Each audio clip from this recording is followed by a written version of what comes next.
3, 2, 1.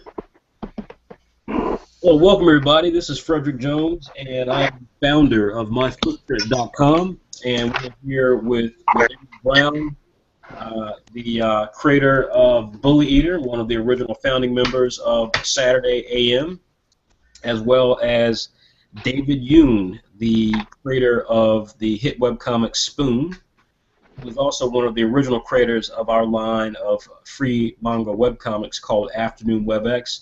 This is the first time for us to have 3 people on at the same time that we're doing a Q&A, so we expect, as always, for there to be a bit of difficulties with the Google Hangout system. But we're really excited about having both these guys on because they're both really fun and cool guys, and I just thought it would make for a different vibe for this particular episode of Saturday Q&A. For those of you who are joining us and don't know exactly who we are, myfootprint.com, that's myfutprint.com. We are a digital publisher.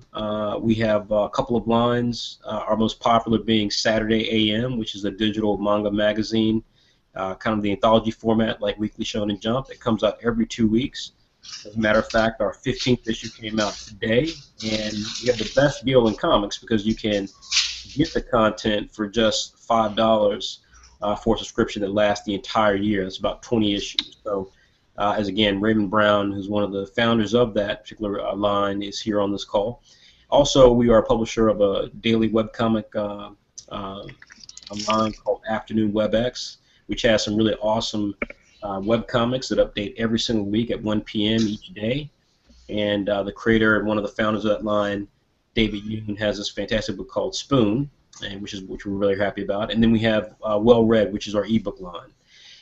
In all cases, our creators are exclusive, and we really pride ourselves on having a diverse and quality amateur line of creators. So it's been an amazing year.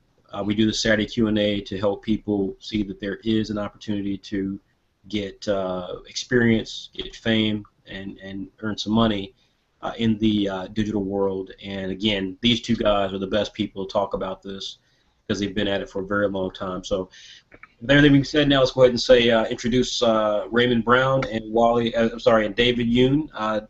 Ray, how you doing today?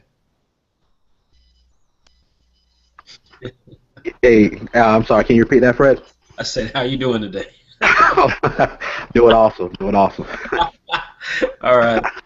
So you all, this is how it's going to be for the next hour or so.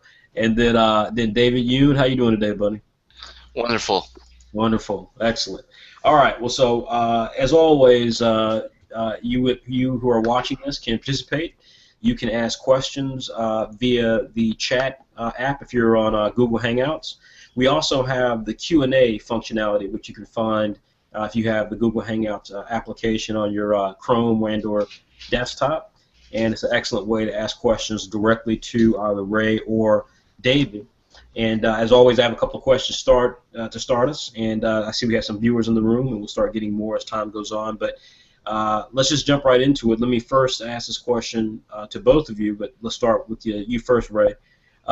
So obviously, both of you guys got your start, doing digital comics. It wasn't, however, something that you guys had started doing at a young age. Many of the creators at Saturday AM are in their very early 20s, and you guys have been able to start doing this at a younger age. I wanted to find out, at a slightly older age. So I wanted to ask you guys, what inspired you to get into webcomics when you did, since you weren't, in your early 20s or what have you. What inspired you to get into it at that period? And let's start with you first, Ray. Honestly, it's funny that David's on the call. Spoon was one of the first comics I even seen as far as the webcomic goes. I really thought that the only way you could make a comic book was print at the time. So, Spoon was actually kind of a gateway for me to as far as seeing what other people were doing, as far as different content they were making online and stuff like that. And really, what inspired me to do it was the fact that that is now digital. Because being older, really back when I was coming up, the only way you can really get your comic out there was old school style. Basically, make it, print it, and basically sell it off to different, basically out your trunk. Whereas now you can actually create a comic now, and there are a ton of places that you can post it for free and get a real audience behind it. So that's those kind of things that really inspired me, just seeing what other people were doing with their web comics. Okay, and David, what about you? What inspired you? Since clearly you had an impact by helping a young Raymond Brown find himself. Well, well, that's an honor. I didn't know about that, but that's pretty cool. But for me, I just wanted to get my stuff out there. So I just started from the what's called MSN websites, if anyone remembers. They used like scanlations of Naruto and stuff, and then from there I went to Smack Jeeves, and then I just kept starting over, quitting, starting over, and then I think I had a brief period where I didn't produce anything, and then I started reading a lot of webcomics. That's when like a ton started popping out, like Goblins, which is very, very good, but it's on hiatus. But yeah, so that's what happened. So so both you guys kind of got into it at that stage that you did, but again, neither one of you guys necessarily grew up with digital being an option. Again, the way that it is for a lot of young people today, and so I'm curious to know, like Ray, you said, you saw David's work. Where did you see David's work at? Where was David's work at when you first saw Spoon? Was it on Ink Blazers or Manga Magazine at the time, or where did you see it at? The better question is where it wasn't. I mean, Dave had a little bit everywhere. At least that's what I saw. But I think the first place I saw it, God, it went on Ink Blazers. I want to say it was maybe. Honestly, you know what? I think I saw it on your website, Dave. I think because I just somehow I just ended up on Google, and I ended up at webcomics, and somehow I found Spoon. I found the website. I read the first chapter, and then probably months later, I got on Ink Blazers and saw it again. And then I saw it again on Smack Jeeves, and then it's like, it just kept sticking with me because I kept seeing it over and over again. Yeah. I went on all these websites, yeah. Exactly. So, and the reason I asked that question is because I think, you guys know where I'm going with this, but, for the benefit of our readers, it's like, again, digital is such a new aspect, such a new thing, and so the fact that you guys growing up in the world, where physical comics were the main way that you did comic books, and seeing digital, and then seeing other creators up there. Again, like you said, David, your stuff has been, you've had your stuff before you hooked up with us. You had your stuff on, and correct me if I'm wrong, but you had it up on Smack Jeeves, you had it up on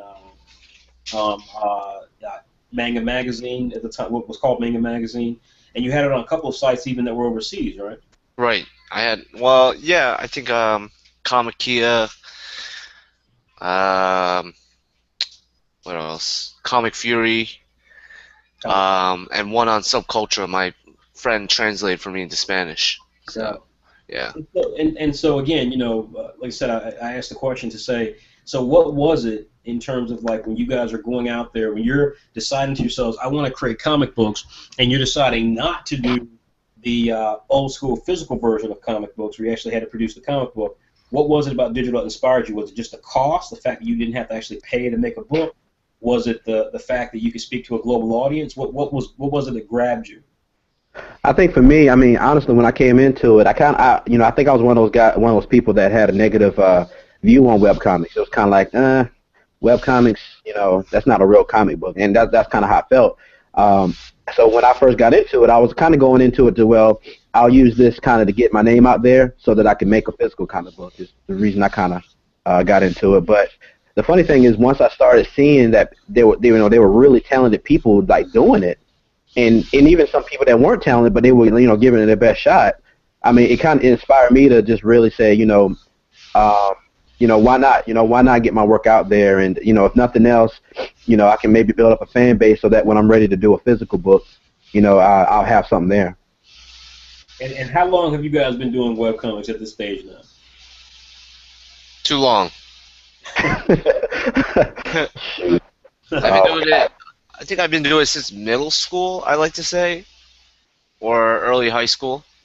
So, I mean, but how many years is that, though? It's definitely at least 10. So you've been putting your stuff up on the internet for people to see for over 10 years, or for about 10 years? I actually, you know what? I take that back. I think it's been 5 years because if I go on Smack Jeeves, I know the exact date when I started. So Okay, I was beginning to wonder had I gotten that old because I was thinking Yeah. I was it's like, like okay. yeah, 2006, yeah, 2006. So that's when I started. So that's about 8 years, almost 10 years, yeah. almost. Well, yeah, Yeah, yeah, Wow. yeah. What about there you? you go. Uh, shoot, man. Let's see. I'll probably say, man, I'll probably say, you know what? I think, like I said, Dave was pretty much an anchor point for me. So I said probably about, um, well, no, I take that back. It's been about, maybe about, maybe about 6 years now. Six Okay, years since I started posting it. okay. And when you both started out, did you both start out with the works that you have today? So did you both start out with Spoon for Dave and Bully Eater for Ray? No, I started out with Ox King, which is which is available on the web on Saturday M, the website now, in the WebX section. But I started with that one. That was the first one because I had completed that one to enter it into a new talent search that Yin Plus was having at the time, and then once I figured out that people are actually posting their stuff online, I went ahead and used that as my I guess my first web comic that I posted. What about you, Dave? Was Spoon the first thing you did? Yeah, but at the time it was called Super Spoon, but then I changed it later on. Wow, that name sounds super, Dave. Get Wow, uh, thanks. uh, Now, David, you have an interesting story about, and I've talked about this a lot on Pilot Manga, and you know, I see we've got a lot of viewers on here now, and I'm assuming a lot of them are from Pilot Manga, but you know, I want you to talk for a minute about what you, and I think you've been quite eloquent about this, and you all don't know, but Dave gets more eloquent the more alcohol he drinks. But I'm curious to know, that's a joke, but I'm curious to know, tell everybody kind of how you envision Spoon, and then what was the process of creating Spoon, because this is not your, like, it's like you said, you started Spoon, it was called Super Spoon. Now you're doing Spoon, and it's like the third iteration of Spoon, and obviously it's the most popular. I mean, you know, we obviously carry it with WebX. It's one of our top WebX series, and you've got over 25 chapters with it. What explain to people kind of what you went through to get to that place in terms of your evolution and some of the challenges you had. Well, when I first started, I just did it because I just want people to see, So every day I come back, see if there's any comments, and then after a certain point, I pumped out at least like 100 chapters. Like if people are listening, they can still find it on Smack Jeeves. So just like I think it had 2,000 pages on there. So I was just, and then at one point, I had this realization that I could do better. So I quit, took a little break, and then started up again. And then that lasted 30 chapters, and then I stopped again. And then every time I quit and I stop, I usually like run into a wall. Like I think I can't find an ending. Like if this drags on too long, it's not going to be great. And then I just lose motivation. I just stop drawing. I just stare at the paper. So I just quit. And then this happened, one more version, which I had on Smack Jeeves too, but I deleted it. Like, I thought this was, was great. I was like, oh. And I took the wrong approach. Like, at that time, I was really into Bone. Like, if anyone reads this, I was like doing this roundabout approach, and I realized that wasn't just me. So I was just getting bored with what I was doing. And then after this hiatus, and you know what I usually do when I go on these hiatuses? I usually reread old comics, and I really like, study the drawings. Like, I hyper focus, and I still do it even now. And then like try to understand their technique. And then when I came back this time, I read a manga called Ongo Dochi Dochizen. I probably got the name wrong. It's a zoo manga, and it's about like a kid. He like killed a rabbit or something, so the animal spirits like cursed him, and he has to open a zoo and make it really popular, or he can't turn back into a human. And like the twist is like there's other curses. People would get cursed by these animal spirits, and like it was just really like fresh and really great. And then so it kind of inspired me to take Spoon on that way. And the reason I've been going as long as I've been going is because like I have an ending in mind, so I feel pretty motivated to finish the story from start to finish this time. So it's So that, my lifelong journey, and I mean it's still going. It's still there. Like I still hit walls, but it's just all about pushing yourself. And I think from the beginning, like I changed as a person as well. That's another thing. Like people have to understand, like the way you look at the world and stuff like that. You know. Yeah, I think that's like I said. What I've always liked about that story, and what I think is important for people to hear, and it's it's one of the basis, frankly, of why I even do these Q&As is because I think digital has such a problem in the sense that, like Ray said before, even artists of Ray's quality look at webcomics and go, man, like this stuff serious? Like, are these people serious? And then obviously people, so much of webcomics, because it's free and it's easy and you get rapid distribution. They just kind of do something like both of you did on a lark. Like, let me try it. And maybe they don't give all of themselves to it, or they don't have the same sort of intellectual capacity for it, just because it's new and it's something it's new and it's raw and it's fresh. And so it's like, it takes time to kind of settle into what you want to do. And when you realize that there's no, golden parachute, as a business term, then then you really have to want to do it. So you have to want to do it because there's really nothing else out there. It's not like at the end of you doing 30 chapters of Super Spoon, someone's going to say, hey, here's a pot of money. That was awesome. Thanks for letting me enjoy that. Instead, it's all about your personal motivation. It's like someone who rides a bike and or buys a bike and wants to start riding because they want to get in shape, and they do it on a lark and they buy all the stuff, and then the minute you start riding the bike, it's extremely hard. It's like, once you hit that wall, you're like, oh man, like this is, like I gotta really pedal, and man, I'm, it's like this stuff, I'm sweating a lot, and this hill is really big. But it's like once you kind of do it enough time, you start getting that rhythm down, and you get that experience, you get that maturity of how to handle it. It's something you're either really committed to or you're not. Does that, does that make sense at all? Yeah. Yep. Cool. So Ray, talk to us about Ox King and what your evolution was with that and Bull Eater, because like I know even with Bull Eater now, you've just taken on you just got a co-writer just recently, right? Yeah. My co-writer's name is Willie. Excuse me, I'm saying Willie, but it's Will Cologne. So he's agreed to help me out and help me out with a lot of the dialogue and plotting and things like that. And God, it's been a blessing ever since, man. Because it actually frees me up to work on more things like get better at art, better at visual storytelling. And every season came aboard, man. I mean, it's really cool to find somebody that is as passionate about your work that you are. So that was a breath of fresh air.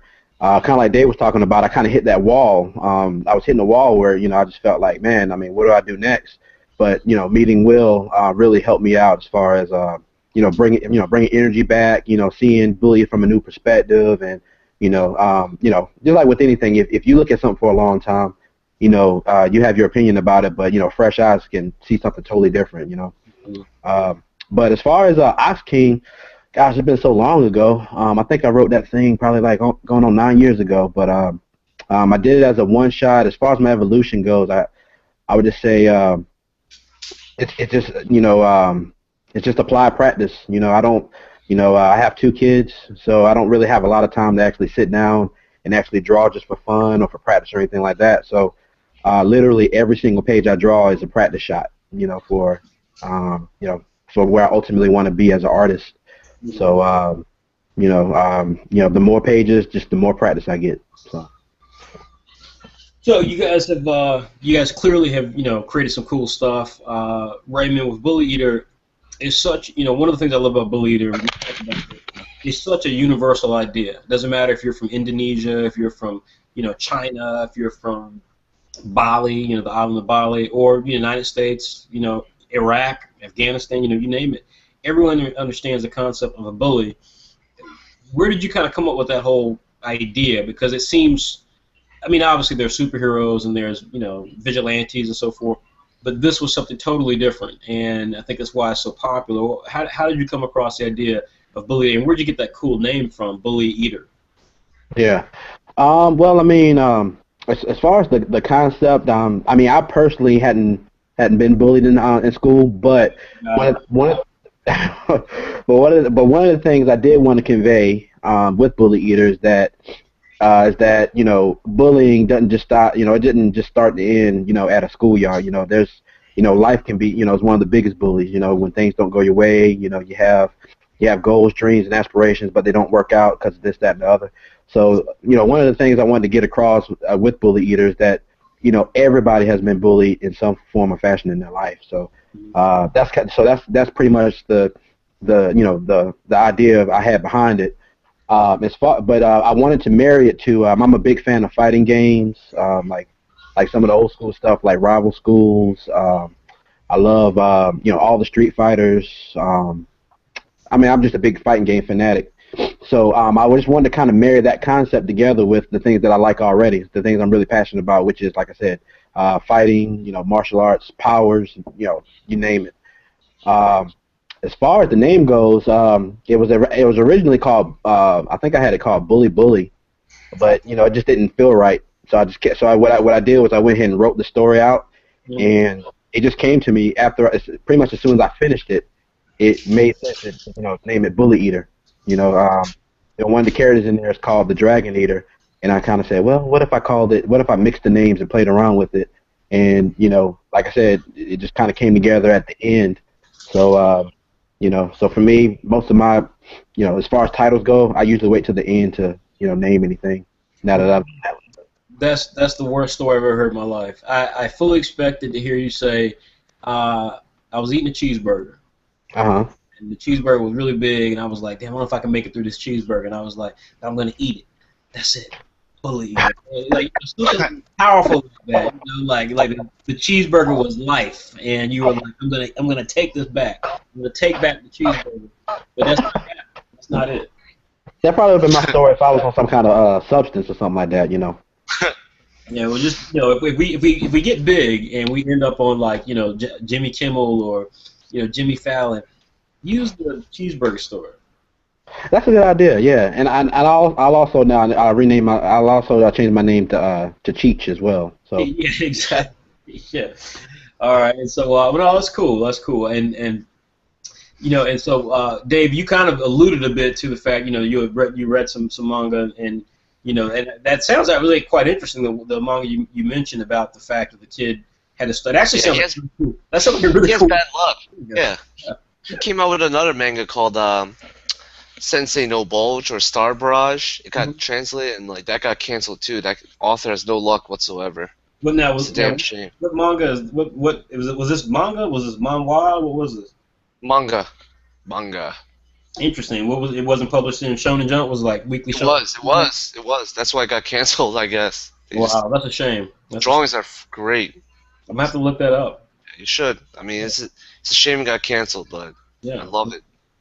Well, so then we've got a couple of questions in. Before we go to those questions, let me ask you guys one last thing, and that is obviously issue 15 just hit, and David, you just wrapped chapter 25.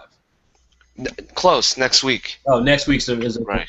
That. Okay. So, and Ray, obviously we just finished up issue 15, which means we'll take a week. We'll take an issue off, so we won't return until issue 6 on September 20th. So, what can you guys tease about what's going to happen in Spoon and then in Bully Eater by the end of 2014? So start with you, Dave.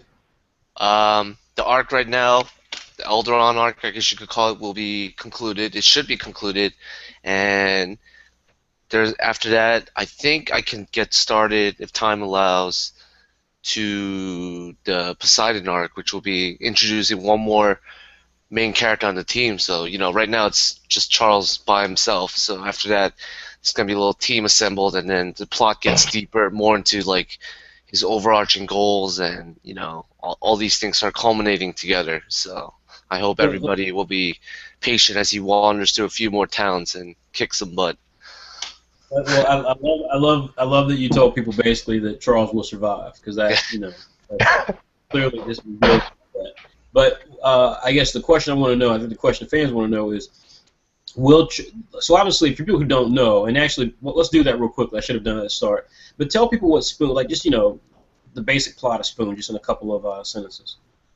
It's about a guy who got turned into a spoon by an elf because he got caught stealing, and on top of that, he turned the whole town into a living kitchen. So so now he's on this journey to track him down so he could undo the spell, and right. So along the way, he fights demons, and because they all form gangs, and the elves, which are like, regarded as the gods in this series, they're like in hiding. So it's like everything's like mystical and hidden away. And so what? So I guess the reason I want you to set that up, and I'll do the same thing with you, Ray, is I want to understand. I want the reader to understand. So end of the year, by end of 2014, which is just a couple of months away, will we get some headway into Charles, aka Spoon, finding? Yes. And getting some information about that person? Yes. Okay. Yes. Okay, excellent. All right. And then, Ray, tell people a bit about Bully Eater. Just kind of set up exactly what Bully Eater is about for people who don't know, and then let people know what we can expect before the end of the year. Some hints. So Bully Eater, the main character is named Asao Akia. He was transferred to the school, and at the school is pretty much ran by superpowered, basically bullies, gangs, crews, whatever you want to call them. And they all have, all these crews have special abilities. They all possess some type of martial arts skill, so they're really powerful. However, Asao does not possess any of that. So when he gets to the school, he learns that pretty much he has to. The only way he's going to survive at this school is by forming his own crew of other powerful martial arts and fighters. Because for the most part, he doesn't have any powers at all. He doesn't have anything. He's just a normal guy.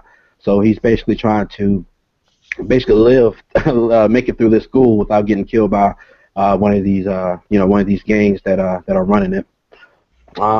As far as what's going on, that's going to happen at 2014, the main thing is that I talk to a lot of people. I try to get a lot of feedback as far as things I can do and things I can do in Bully Eater. And the biggest thing I've come across is just they want to see some other characters get down, basically. So this, what we're going into 14 is pretty much going to be just really taking the three characters, the four main characters right now, Asao, Tien, a new girl named Ayo, and Shin, and really just giving them individual battles, and really getting into their backstory and what makes them tick and why did they even join Bully in the first place, and really getting you a chance to learn them and get real familiar with them. Okay, and so we'll at this point then, is it fair to say, Sal, by the end of the year, we're going to obviously learn more about the individual characters who make up the overall Bully Eater crew, but we're going to get a bit more information on the gang that rules the school. Yeah, right now and then Bully Eater is actually the name of the crew that he created. For those that don't know, so that's also what the name means as well too. Their crew is called Bully Eater. But right now, Asao and his crew, they're looking for one of their missing comrades, and he basically ran off. And while they're looking for him, there's this gang called the Iron Shoguns that are actually looking for him too, to try to make an example of him in front of Bully Eater, to basically to show them, not to mess with us. But basically, I say all that to say that what's going to end up happening is that it's going to be more of a montage of well, I'll say this, I don't want to spoil it, that's why I'm stuttering. Asao's going to learn at the end of the year that you can't just say I'm going to protect somebody. You can't say that lightly. So many people quickly, a lot of our characters say that I want to protect everyone, I want to protect this, but what happens if you protect someone and it doesn't work out? And then the blood's on your hands. So he's going to learn that lesson pretty hard. Uh-oh. Yeah, seriously, okay. All right, so all right, well, I guess we can go ahead then and let's talk with some people then about some questions, because you guys have a few here, and I've also got a few more questions I want to throw out there. So before we get to the questions, let me just take one of those station identification breaks. And first and foremost, tell you guys that if you want to ask questions, we offer 3 different ways to do so. You have the Q&A app, which is part of the Google Hangouts experience. If you have the individual Google Hangouts application on your desktop or Chrome, so we highly recommend using that because it makes it very visual and we can see the questions. You of course can also, if you're part of the call, you can just go right into the chat box on your Google Mail and just drop a question in there. And then also we have on our Pilot Manga group, those members of Pilot Manga can certainly also ask questions. You can post a comment or so of a question. We don't always catch those, but if you post them in there over the next couple of minutes, I'll catch those. This is like a Reddit-style Q&A. We do these every Saturday, so you guys can feel free to literally ask any question to our creators, hopefully respectful, but obviously we know many of you are future artists yourselves, future creators, and so if you have questions specifically about what these guys go through or what they use tools-wise and so forth, feel free to ask it. Again, you're part of Saturday Q&A. We do these calls every Saturday. Saturday AM is our brand. It's a marquee digital manga magazine. Comes out every 2 weeks. Features the hottest webcomic and digital manga creators around the world. We also have a second line called Afternoon WebX, and we're pleased tonight to have representatives and founders of both of those lines that we publish. Raymond Brown, creator of Bully Eater, which is one of the key titles within Saturday AM, and David Yoon, the creator of the webcomic Spoon, which is one of the chief comics that we feature on our Afternoon WebX webcomic line. So, again, feel free to ask questions to these guys. We have a few questions here. Let's start off with the first one, which is Jose Fabian. Jose asks, how do you create your own style of art, like characters and backgrounds? And if it looks like other mangaka's art style, do you consider that plagiarism? So I think that's the Want to go first, Dave? What's that? So you want to answer that? You want to go first, Dave? Sure. The question was how we go about backgrounds, right? He says, how do you create your own style of art, like characters and backgrounds? How do you manage that style to make sure that it's not considered plagiarism? I think with backgrounds, it's not really plagiarism because, like, I mean, all artists fundamentally use the same idea, the perspective point, and, like, you know, I guess the style you do it, like, that depends. But I think it's definitely good to copy when you're younger to practice. Obviously, you don't need to, like, publish as, you know, your epic work, but, like, it's definitely good to copy and acquire techniques because I think a lot of artists do that. You know, that's why even professional artists do, like, studies, like master studies. They, like, copy paintings and stuff to learn the color value and stuff. But as for style, I used to always get my style look at Dragon Ball because I grew up reading Dragon Ball, and I still to this day, you know, look at books because I have all 42. So, and but I think maybe my style's slowly changing. Like some people, I think I've finally found a niche for it after drawing so much and being exposed to so many different mangas, and I have so many different characters that I want to apply all these different kind of looks. So, you know, I never want the one same generic copy look. So, yeah, I hope that answers the question. Ray, do you have any thoughts on that? We have another question, Ray, specifically for you that may touch on that as well. So.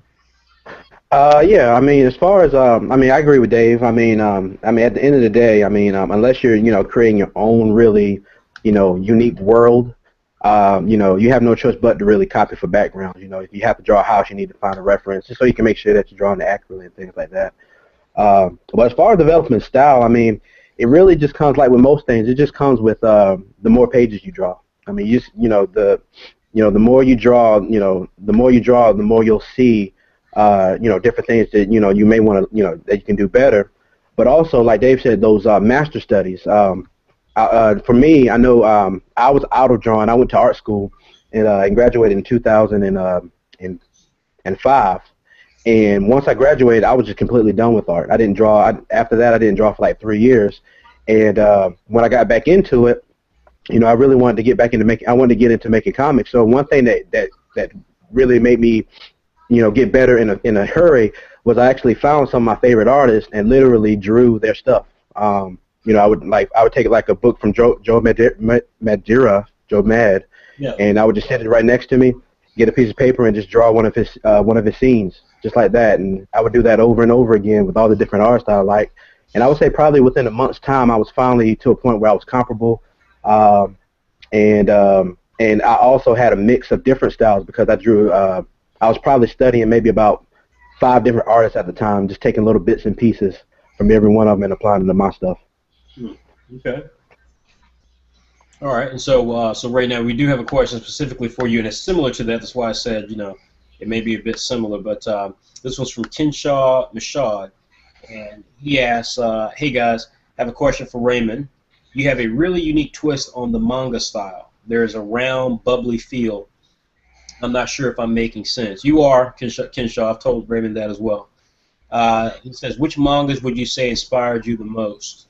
So, Ray, I think now the time to tell them that you are a gigantic Garbage Pail Kids fan. Yes. Yes. I'm a huge fan. I'm a huge Beavis and Butthead fan. That's where all my style comes from. But they probably don't even know what Beavis and Butthead is. But anyway, whatever. But yeah, and I appreciate you asking me the question. But yeah, well, I would say right now to answer your question, as far as what I'm reading right now, I switch between manga and comic books. Honestly, I've been, as far as manga, it's the usual suspects such as Naruto, Bleach back in the early days. Let's see. One Punch Man is ridiculous now. One Punch Man is probably my favorite as far as drawn. That's my favorite drawn manga out there. Period. Right now, it's awesome. And then as far as and then there's one manga that is that I bought. One thing that I do is I actually buy Japanese manga. I can't read Japanese at all, but I buy these books in order to literally do a study on them, because if I have words there, I actually read the story. Whereas if I can't read it, it actually forces me to actually see, techniques that I wouldn't normally see. Mm-hmm. And it also allows me to see their ability to tell a story, panel by panel without words, which is one thing I said in the pilot manga to someone. I'm like, a true story, a really good comic can be, it should be able to tell a story before you even put words in it, just from the way you lay out the panels, the perspectives you choose, facial expressions, that kind of thing. So, but the name of the manga that it is, I think it's called Tsukimomo or something like that. Tsukimomo. That's a really cool, and the art is really unique in that one. And then as far as my personal style, it really is just a mix, really, of manga. Like I said, I love Western comics. I love Joe Mad. He's a big influence of mine. And on the manga side, I would probably say again the artist that does Murata-san, that does One Punch Man. Those are kind of my big influences. And then also some of my style also comes from my video game, playing video games as well too. I used to Rival Schools really did something to me. So so between those different properties, that's kind of where my style lands at today. So I hope that answered the question. Yeah, I think so. So, David, so question for you. Well, for both you guys, we'll start with you, Dave. What Jose, Josue Augustin Advincola, and if I pronounce it wrong, Josue, I apologize. What's your process when creating your mangas? Do you work digitally or traditionally, or is there a mixture of both? I work with both, but I storyboard first. I just draw like a bunch of like weird sketches, like not weird, but like just I just sketch out the panels, dialogue. I know what's going on, and then I get paper and I just I pencil it all in usually, and then I just for every 5 pages I do, I kind of like take them out. I just like do the rough outline, ink the easy part first, like the arms, the face, and I go back and rework it, do the backgrounds, So it's constantly like I don't work out one page like from start to finish, because I like jumping around. And then I scan it in, do the blacks, clean up word bubbles, and yeah, that's the way I do it. Okay. Ray, what about you? Yeah, go ahead. Yeah, I use both. I use traditional when it comes to actually drawing the characters, and doing the thumbnails and things like that. And then I use Photoshop as far as everything else, adding text, word bubbles, and then I also use for my backgrounds I use a program called it's called Google SketchUp. So I'm gonna use the 3D models there for references when I'm doing my backgrounds.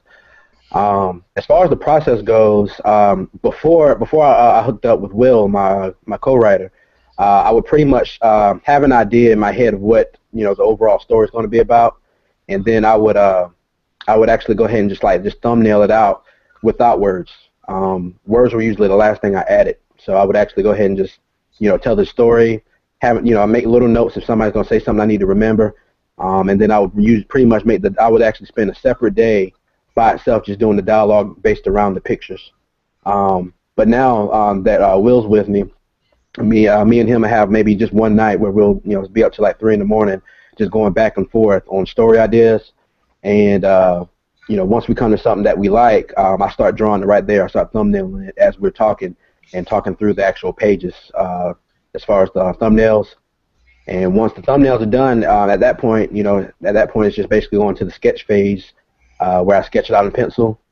Once I'm satisfied with the pencil sketches, I'll go ahead and ink it, scan it in, and just go ahead and do the rest in Photoshop. So you guys are definitely advocates of doing both. Working in both styles, basically. Right. Okay. Yeah, I mean, all these things, anything you can use as a tool. I mean, making comics is very, very difficult, and anything you can do, anything you can use as a tool, whether it be your computer, a ruler, a program, anything that can make your job easier and faster, is definitely a plus. I've heard people say, it's cheating to do such and such, it's cheating to do that, it's cheating to do this, but there's no such thing as cheating in this thing. You just gotta find something that works for you, and then make it work, and get it done. Well, I'm glad you said that actually, because what I was going to say before you start saying that, but you kind of brought me to what I was getting to anyway, which is the fact that digital and traditional both have their pros and cons, but it doesn't replace just skill and commitment, right? It's like you have, like you said, they're tools. You can have a really great mechanical pencil you love to work with and have the perfect drawing board set up and like to work traditional, or you can be really proficient. Or you can enjoy working with Manga Studio or Adobe Photoshop and things that can help you create your work faster. But to actually pull it off, whether it's Copic markers or Manga Studio, you still have to have a level of skill and efficiency. You have to work at it to actually have any of those processes be actually beneficial. Mm-hmm. Yeah, it's a lot of work. At the end of the day, especially once you get to a point where you get syndicated, where people are actually reading your stuff. You actually get a little fan base going, and there's a little bit of demand of what you want. It's at the end of the day, you have to do the work. Because I can have people help me on Bullet Eater with backgrounds. I can have people help me with coloring, writing, and all that stuff. But if Dave came and drew a Saw and drew my next chapter, people would notice. And white manga, the same thing. If anybody else drew my pages, they're going to notice. So, so that part of it, there's no shortcut for that part, to actually doing the work. If I drew in my patent, Fred, no, you shouldn't. No. Fred, no drawing for you, buddy. No drawing. All right, so let's see. We have some more questions here. I think we got a question here from Facebook. Give me one moment here. I'm trying to pull that up here. Well, it's actually taking forever, so I'll get to that in a minute. And I believe that was from, wait, here we go. Yes, it's Tiana Conyers, who's a member of our Pilot Manga group. And I'll talk more about Pilot Manga in a little bit, everyone, when we do our kind of catch-all talk about what's coming up with Saturday and Afternoon WebEx. But for right now, Ms. Conyers has a question. Let's see if we can get to that. Let's see here. She's saying, for Raymond and David, what tools, programs, products would you recommend for an amateur traditional artist who wants to break into digital art? And what I would say in regards to that in terms of her question, just to make sure it works for everybody so that we don't get the same question again, is not just one who wants to break into digital art, but for people who want to simply become better at what they're doing and using digital arts, as we talked about, as a tool. What would you recommend the programs or products or all of it that they should use initially?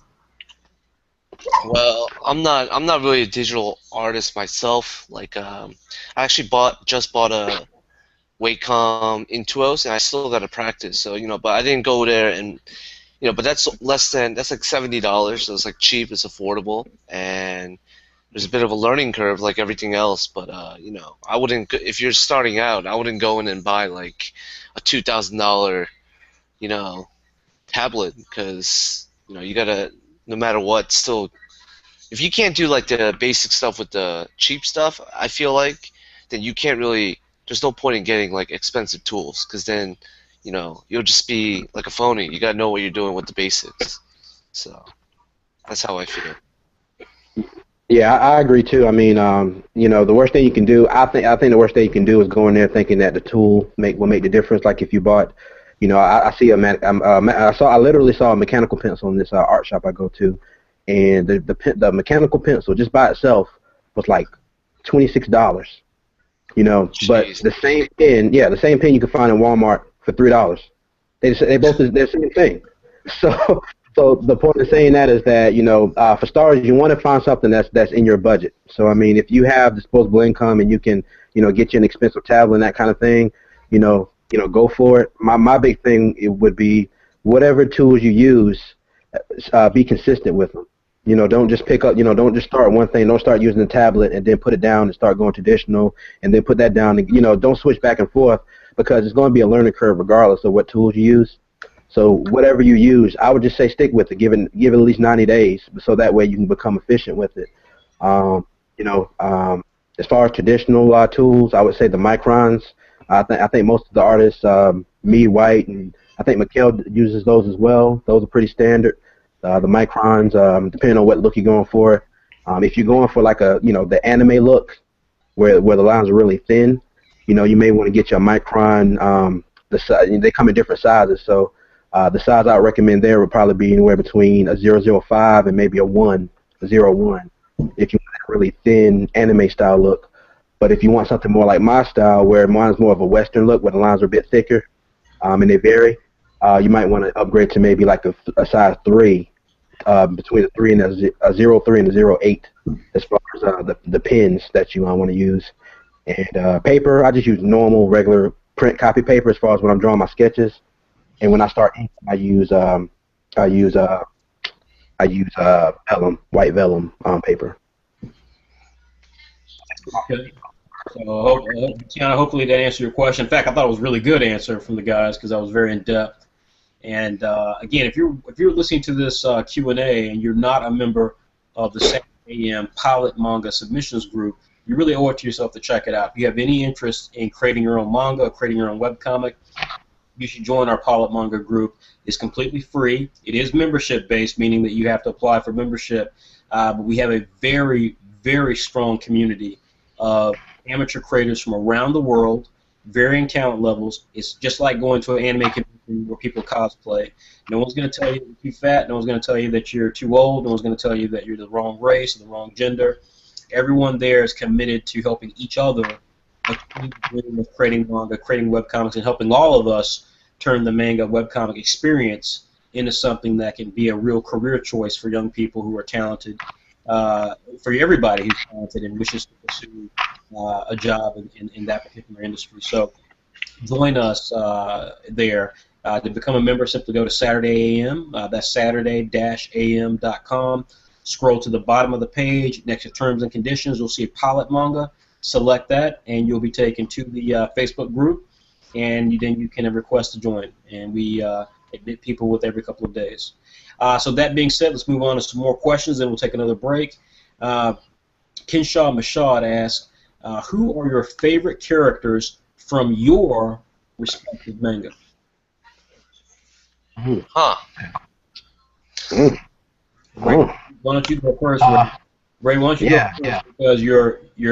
Because because David went first last time, and secondly, because clearly you want to go first, and you're going Yeah. Yeah, and you have more characters. Yeah. Yeah. I was. Man.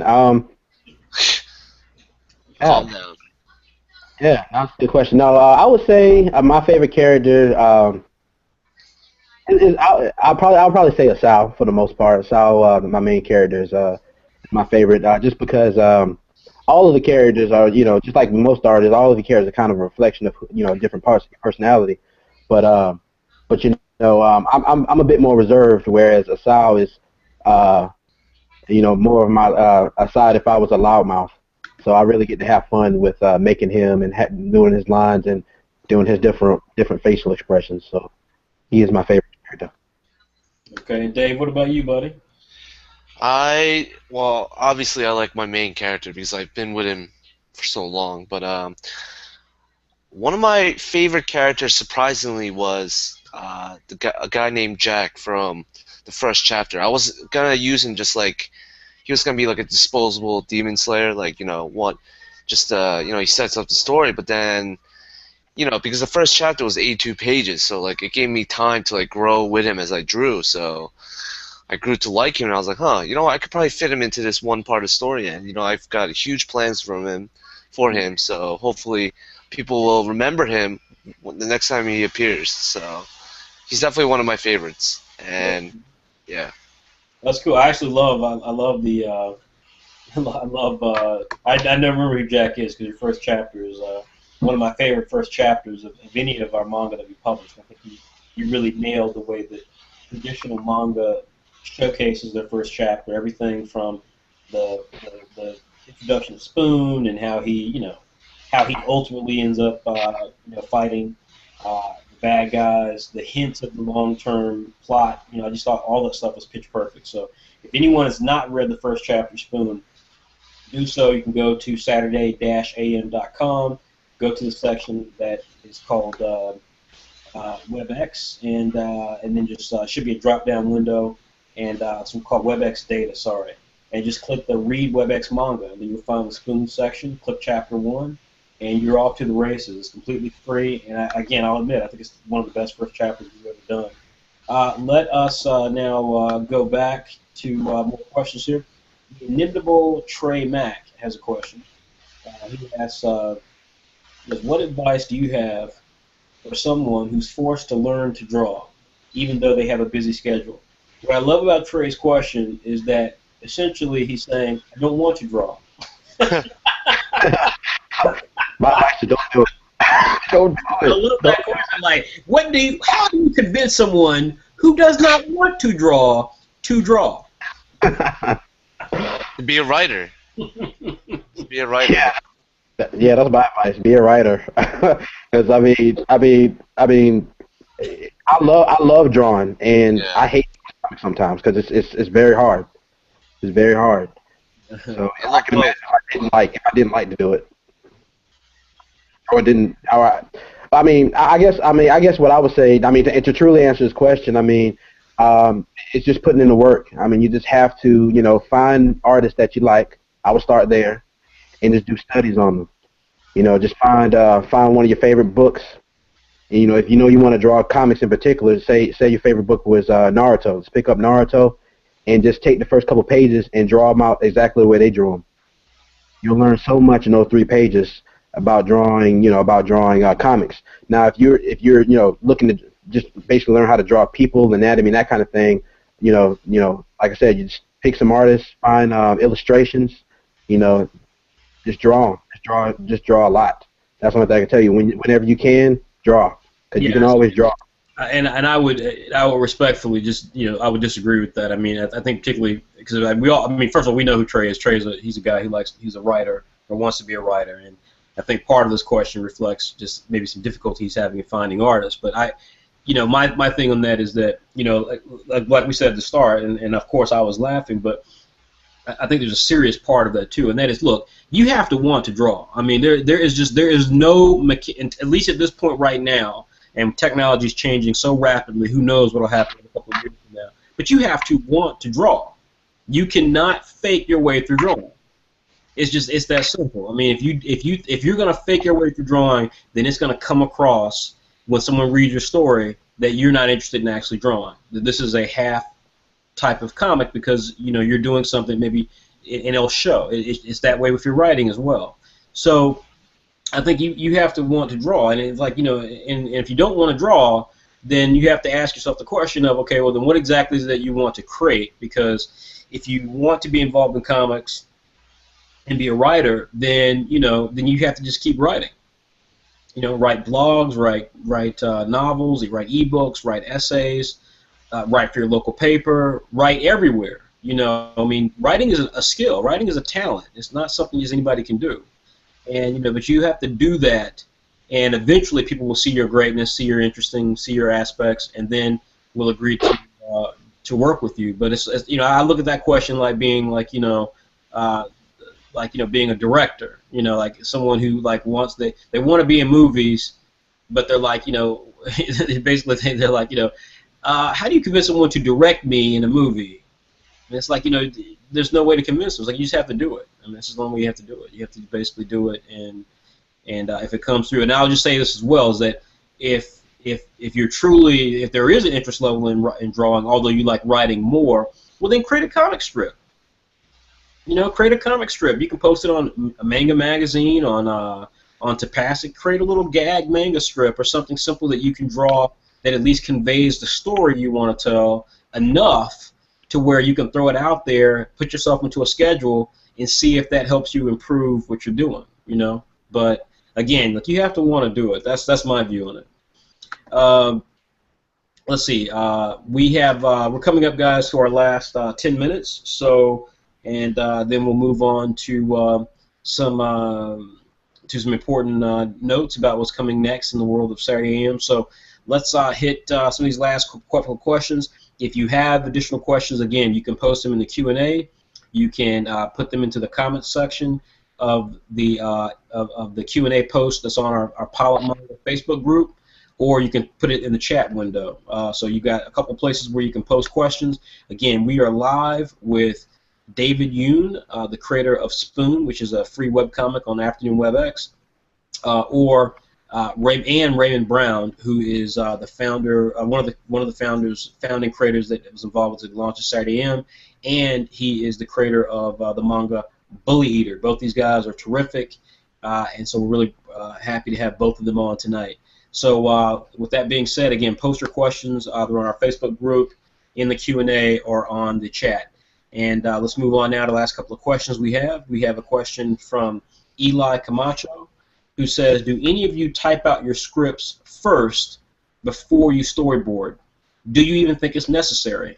I find myself just writing down notes of ideas on my sketchbooks, and then I just jump into drawing the storyboards from there.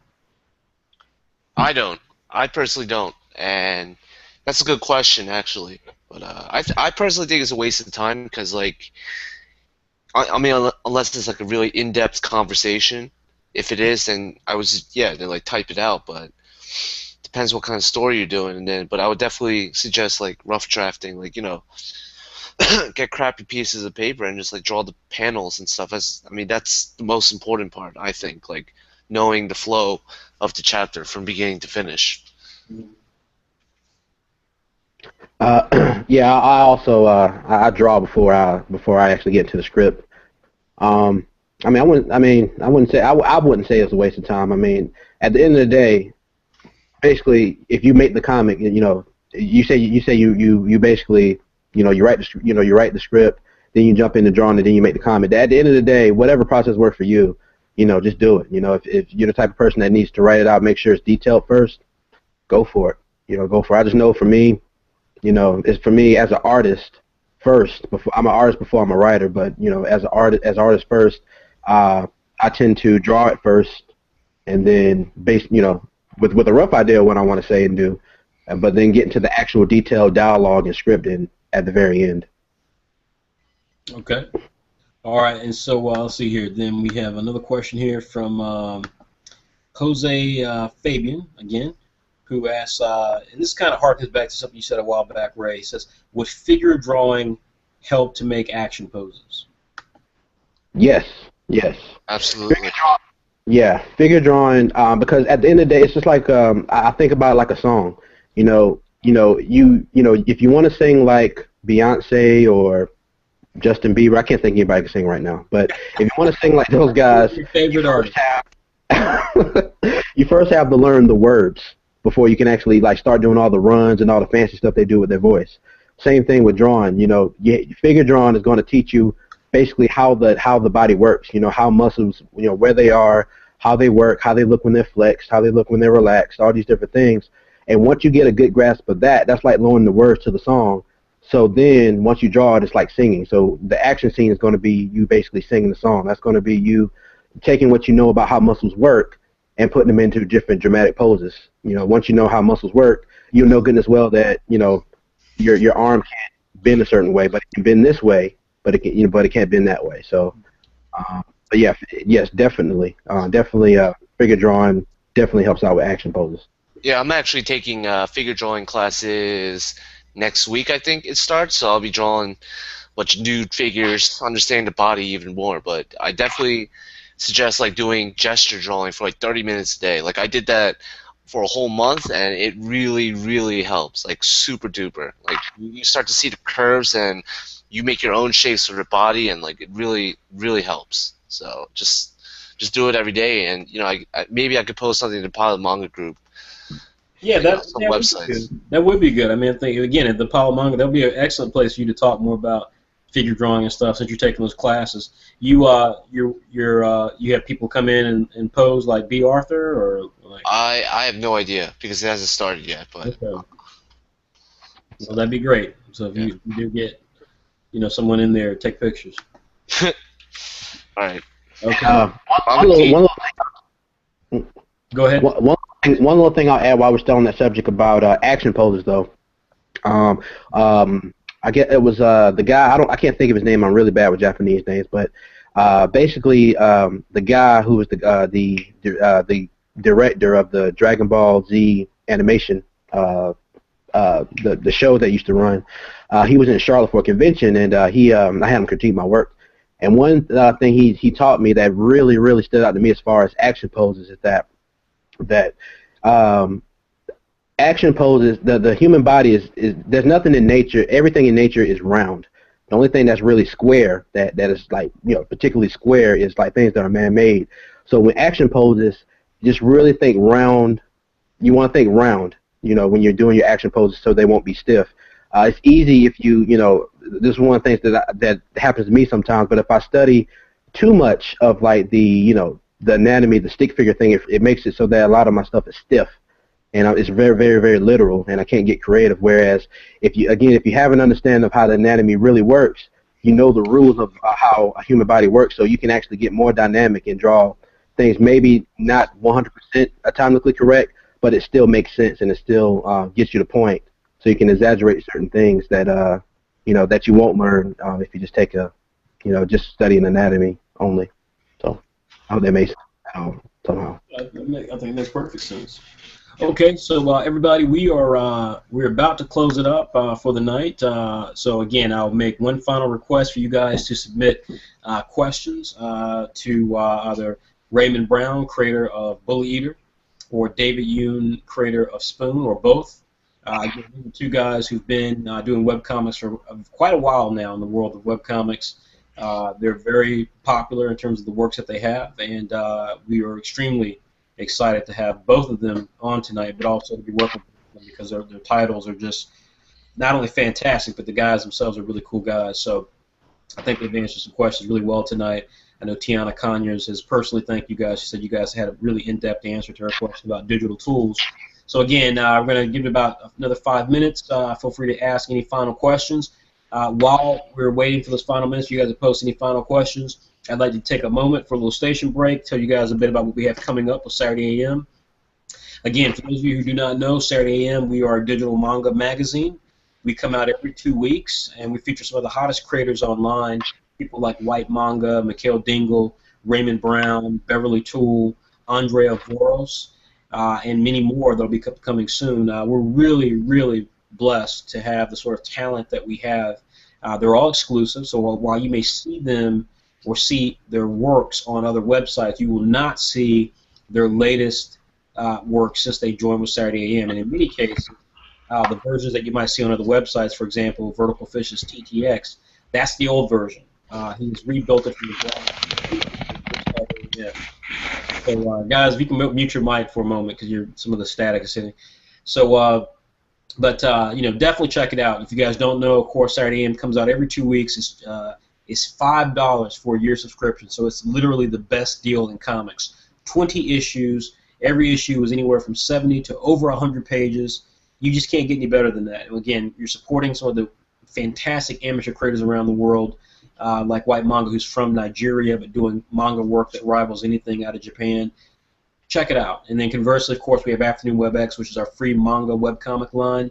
Unlike other websites, Not only do we have a focused group of amazing creators from around the world with really cool storylines like Wanted, Dead or Dead from Mariel Villarreal, who's from Mexico. David Yoon, of course, has Spoon. Andrew Sterling, who is from Jamaica but now lives in Canada, brings a storybook. And then we have two guys from the Philippines delivering a hot book called Shapeshifters. And we have more WebEx titles coming. You can check it out for free every single day, or at least Monday through Friday. And it updates every day at 1 o'clock. So it's a fantastic opportunity for you to get your fix of great webcomic material. Most of the series have over 10 chapters of content on the website right now for free. We have the original first couple of chapters of all the Saturday AM titles, but WebEx, all their titles are available for free. So again, check it out. You'll be doing the creators a world of good, and we really appreciate it. We're growing by leaps and bounds thanks to the support you guys give to us. Some other things just be on the lookout for. We do this Saturday Q&A every Saturday, as we've talked about, and it usually airs at 9 p.m. Saturday nights. For those of you who would like to check us out, please feel free to do so. We have next Saturday we'll be doing the Kickstarter discussion. I will feature myself and a few other special guests, and we'll be talking about Saturday Wars, which is our Kickstarter that will be starting next Thursday, the 28th of August. This is going to be a 200-page original graphic novel that you can buy in bookstores, but you'll have a chance to pre-order and get it early via the Kickstarter. And this is going to be something that we think is long overdue, which is a serious attempt to take webcomics and put them into the mainstream by pulling together all the most popular characters that we have across Saturday AM and Afternoon WebEx. But we're also going to be bringing you other webcomic creators, some really hot names out there. You're going to learn a couple of them next Saturday, so you do not want to miss the Saturday Q&A next Saturday, which is a Kickstarter discussion about Saturday Wars. After that, Saturday, September 6th, we have Mariel Villarreal, creator of Wanted, Dead or Dead. September 13th, we have Philippa Borman and Justin Anision, both pilot manga winners. And September 20th, we have Desmond Thompson. He is the brand new amateur artist who is going to be working with me to launch massively multiplayer World of Ghosts, a title that launched with Saturday AM in spirit, but not actually in the book. But you will finally see that series launched effectively in our 16th issue. Some other quick notes that's coming up. The test flight, if you are a member of our pilot manga, or if you are a creator who wants to get your manga or webcomic published via Saturday AM Afternoon WebEx, then please join our pilot manga program. Again, go to saturday-am.com, scroll to the bottom of the page, select pilot manga at the bottom of the page, and it will take you to the Facebook group. You will need to register for membership. It may take a few days, but once you become a member, every month we have competitions, and they're becoming harder, folks. They're becoming a lot harder. We're getting major talent from around the world. Last month, in July, the winner was a young lady named Philippa Borman from the United Kingdom, who has a fantastic series that we will be debuting in our next issue called Animale. Also, the runner-up was an amazing artist here in America named Justin. He has a property called Gray Zone. You'll be hearing a lot about that property in the next couple of weeks. Saturday AM number 15, where you can learn a bit more, or you can see Animale at least on the cover. That launched today. It's over 100 pages. It's almost 200 pages. You can get it for $1.99. You can use PayPal to get it. You can get it right on our Facebook fan page group. We'll have it available on our website soon. If you are a subscriber, you've already been sent the issue. And again, you can subscribe for just $5, getting 20 issues for free. If you subscribe right now, you'll get the issue immediately via email.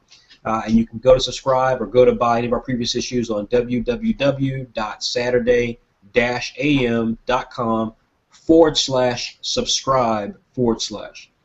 Last but not least, I want to tell you guys we have a couple of great interviews. This issue of Saturday AM, we have the interview with Matt Smith, who has a book out called Barbarian Lord, which is a phenomenal, awesome book. You can see exclusive excerpts of it inside of Saturday AM. We will be having a review of Barbarian Lord soon on our website. Likewise, I just got sent a copy of Ricky Rouse Has a Gun from Self-Made Hero Books. This is a really beautiful book. I'll be putting together a big review on that very soon.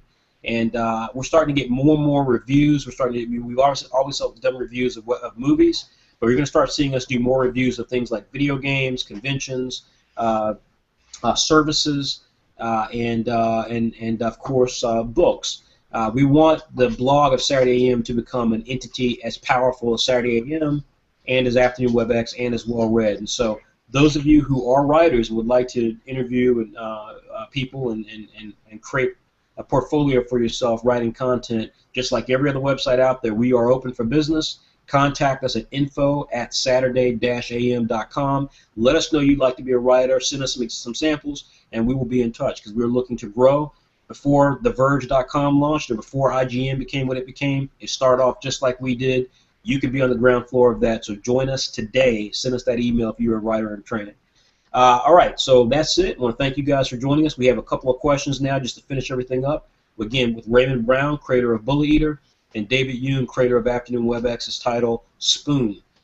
These two questions come from, or a couple of questions come from a variety of people, so let's jump right into it. Jose Agustin Vincola Justway, I hope I said that right.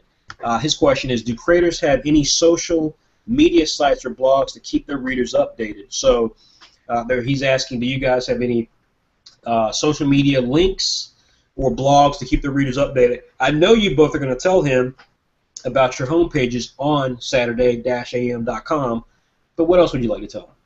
I got a Twitter. You can follow me at Yoonicorn8710. So Yoonicorn is YOON, Icorn, ICOORN 8710. So that's Instagram, and same thing for Twitter, except all capital letters. Yeah, if you just type in Yoonicorn8710, you'll find me.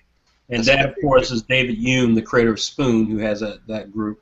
And also, you can find his homepage on Saturday-am.com. David has some stuff there as well. Simply look under WebEx Data. You'll see the Spoon homepage. Select that, and you'll be getting a lot of information direct from David right there as well. That's right. All right, and then Ray, what about you? The easiest thing to do is just go to my homepage at Saturday-am.com. Or you can just put bulleteater.com. They'll both take you to the same place.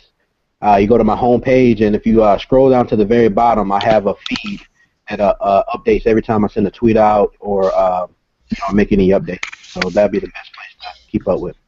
Okay. So again, everybody, there's one of the things that we do that's unique for us versus some of the other websites is that we do try to make sure the creators have a lot of lift. Obviously, if you go to the home pages for WebEx or for Saturday AM, you get to see the pictures even of our creators. We don't, try to hide our creators. We want our creators to get that sort of connection directly with the with our fans, and I think they've done it. But of course, if you go to their home pages of their series, you'll have all the social media links and where you can find more about these guys. And likewise, they update their sites on their own. So a lot of the stuff that you'll see brand new about them or their creators or their creations, you'll see right there on their home pages on Saturday-am.com. So thanks for that question, Justway. We have another question now from Jose Fabian, who asks, "What is better, a good story?" I've seen this question before, I think from Jose as well. But he's asking, what is better, a good story with great art or a great story with good art? I guess both. Yeah, that was the answer he got the first time, but go ahead, yeah. Obviously both, but I would say story, a great story with mediocre art. I've seen so many examples of stories. The one I'm thinking about is Attack on Titan when he first came out. God, yes. God, man. He literally looked like he took like a pencil he stole from like a dentist's office and started drawing on a piece of paper. It was that bad.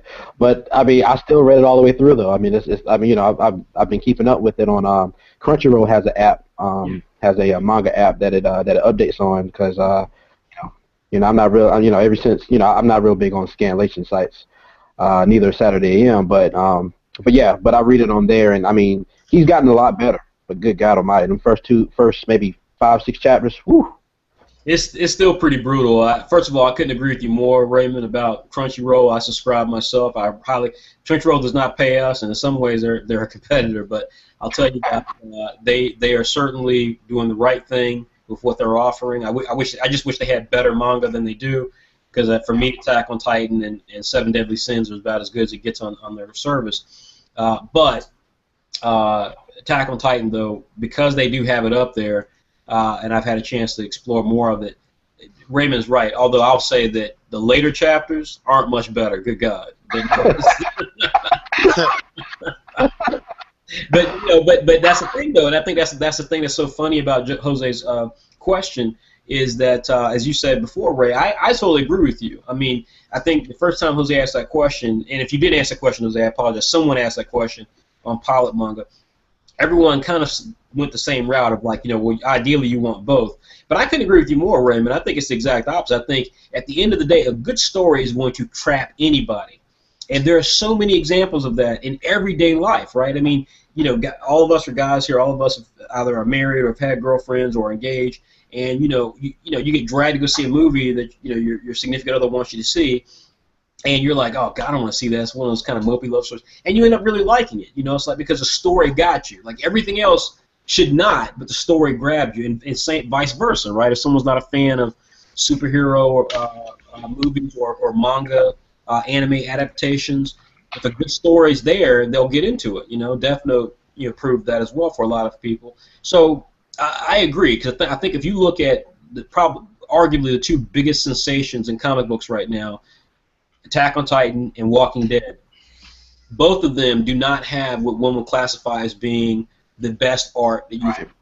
And yet both of them are literally bestsellers. They are destroying everything else. Walking Dead outsells X-Men by a huge margin, as I understand it. And Attack on Titan is catching One Piece in Japan, which is like sacrilege. So that tells me that artwork is just not at the highest factor of what gets people involved in the story. It's the story. If that doesn't grab you, then really all you're doing then is just looking at artwork. And I would argue that the vast majority of books out there get by just on artwork, but the phenomenons, it's a story. It's always a story. Yep. I just watched Yoonicorn just talking about that. Yeah. Great story. So we got a couple more questions here. Let's go ahead and lock these down. Let's see here. Kinshaw Mashad has two questions. Let's see what he's got here. He said, this is a good question, guys. Would you rather have your respective manga, as an anime or a video game? Now he says, I know you would choose both. So he's already on it. He's like, look, I know y'all going to choose both. But if you could only choose one, which of the ones would you choose? That's a great question. Anime. So David would want to see Spoon as an anime more than a game. Yep. All right, and Ray, I feel like you're the exact opposite. No, I would say anime. Really, Ray? Because Ray, you could have Final Fight, Double Dragon. Oh, the next.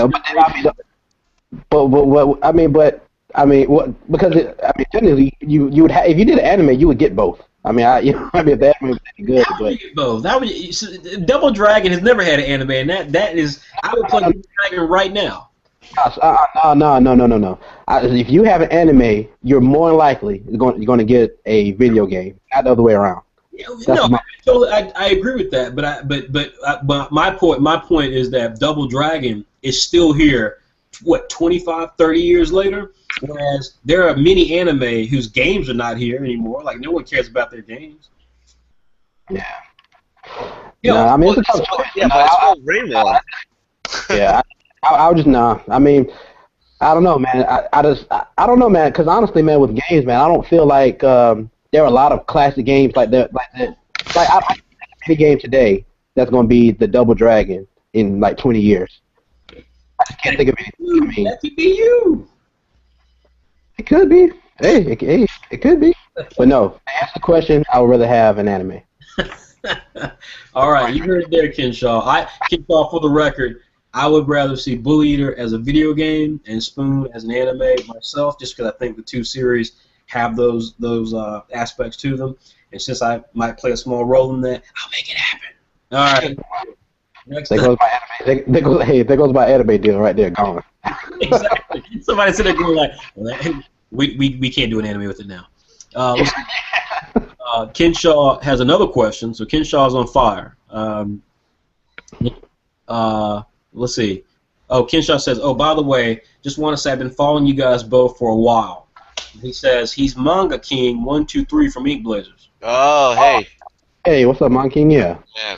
He says, I'm happy Nice. for both of you guys. It's awesome that Saturday AM is getting bigger. Thanks for answering my questions.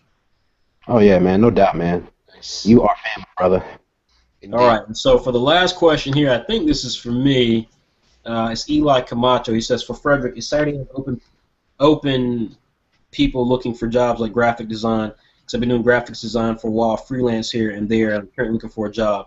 Eli Camacho, yeah, write us at info@saturday-am.com and put in their graphic design in the subject line. I'm not. I mean, we're not hiring per se for that right now. We've got talent that we have specifically for us, but we are looking to bring some people in that can work under Wally Wynn, who eventually we may be able to bring on. Because again, we're a small company, small outfit, so there's only a handful of us actively doing multiple hats. Raymond, for example, has designed many of our logos. He also creates most of our ads. So Raymond, is wearing so many different hats on top of creating one of our more popular manga.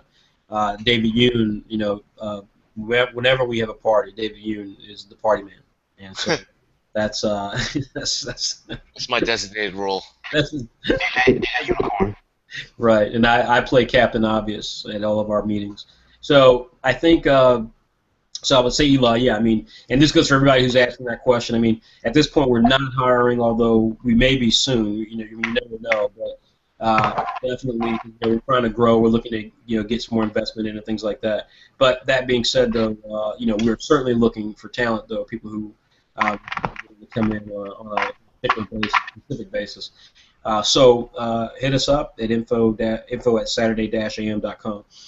That's it for everyone for the questions. I want to thank everyone again for participating tonight. Some really fantastic questions, and I'm particularly just again really appreciative to David Yoon and Raymond Brown who took time out of their schedules to do this tonight.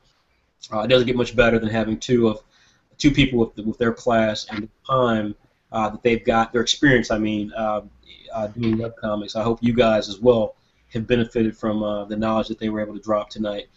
Certainly, if you are just learning about these two, again, Raymond Brown creates a really awesome manga called Bully Eater, which is one of the first manga that I discovered when I was looking at getting into the webcomic space with my property, and it's what it's what added to the thing I was doing with Saturday AM. So I highly recommend Bully Eater, and then which you can find every issue, most issues of Saturday AM, and then David Yoon is the creator of Spoon, which is one of our most popular titles that we offer on WebX, which is our free daily webcomic. You can find it updated every Friday at 1 p.m. on the dot, and Spoon is easily one of the most popular titles that we have. It's just a fantastic story. It's got a great quirky art style. If you are a fan of just really strong, original sort of styles, I think you'll really appreciate what Dave is doing. It's got some awesome action sequences, too, I might add. So I hope you patronage both of these guys. Eventually, soon we'll be having some T-shirts and prints and trade paperbacks and all these different things for their respective series. So again, if you want to make sure these guys continue doing what they're doing, please support them. First and foremost, subscribe to Saturday AM, just $5. If you want to try us out, then just it's $1.99 for an issue. Or you can buy our season packs, which is 5 issues, like 1 through 5, or season pack number 2, which is 6 through 10. Those are heavily discounted, and you can have a chance to experiment and learn about some of these properties. But please check everyone out, and please support these guys, and join us next Saturday where we will talk about our first Kickstarter called Saturday Wars. It's going to be awesome. I just cannot tell you guys how awesome it's going to be. It is truly going to be something that's going to make the entire industry wake up, and we hope you guys are there to support us in that effort because we're going to need your help to make it a reality. So thanks again, everybody. Any last words, Dave? Nope. Just thanks for coming. I hope everyone will read Spoon and enjoy it, and let me know how you feel about the story. And follow me on Instagram. Everyone, don't forget as well that if you've followed us, then you know that Dave and I will be launching a podcast called TGIS. Thank God it's Saturday. We're really excited about it. We've been working to try to build it. It's going to be a little rocky at the start, but I will launch. I believe it's going to launch next Saturday. I'm not sure, But we'll be getting some information on that soon. You'll see it on our website and on our Facebook fan page. So if you enjoy the melodic sounds of David's baritone voice, then you will love David and I together, the Cheech and Chong, the Dre and Tupac of podcasting. And then likewise, Raymond Brown will occasionally pop into the podcast under his pseudonym of Huggy Bear. And Ray, did you want to tell about anything before we sign off? Yeah, thanks to everybody for watching, everybody that did, and everybody who will watch it in the future, I guess. And that's it. Thanks. Awesome. Everybody, thanks again, and I hope you guys have a safe and wonderful Saturday night, and we'll see you guys next Saturday. Don't forget to check out issue 15 of Saturday AM. It's available right now. Bye.